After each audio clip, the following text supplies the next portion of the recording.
I think, the party and the island more broadly is indebted to Kate for many years of service. And so unreservedly we say, and I say thank you to Kate on behalf of the people of Douglas, on behalf of the people of the Isle of Man, and of course on behalf of Liberal Vannin.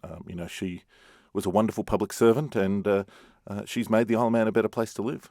She worked hard. She put herself forward to serve the island, and she's been a wonderful public servant, and we're very, very thankful for her. What happens now to the leadership role of the party?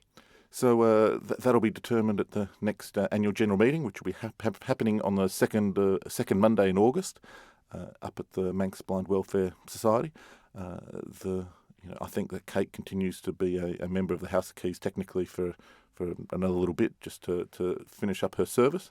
And so then after she resigns, we'll need to find a new leader, and that'll be fun and exciting. You're still relatively new to Manx politics, so what role has Kate played in your development?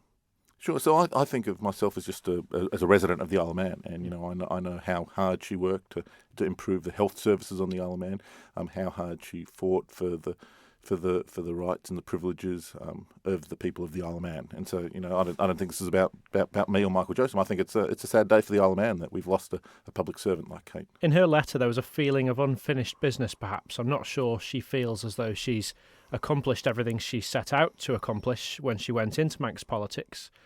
Is the onus now on other party members to pick up where she left off? Yeah, well, Kate had very lofty aspirations, and she worked very hard, and she did not do things because they were easy, but she did that because they were hard. And there is an ongoing effort by Kate and many other people across the community to really restore the rightful pyramid of responsibility and accountability in our government, to ensure that the people of the Isle of Man are number one.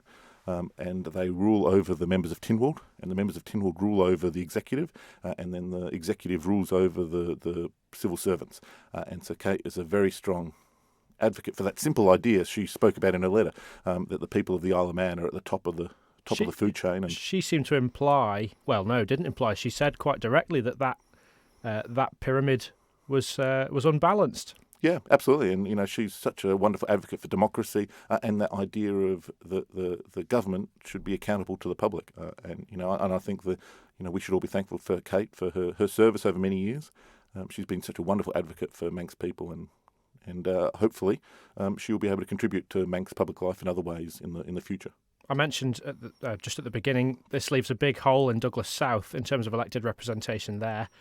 It obviously leaves only Laurie Hooper now as an elected member from Liberal Vannin as well. Do you have plans to stand in Douglas South if there's a by-election soon?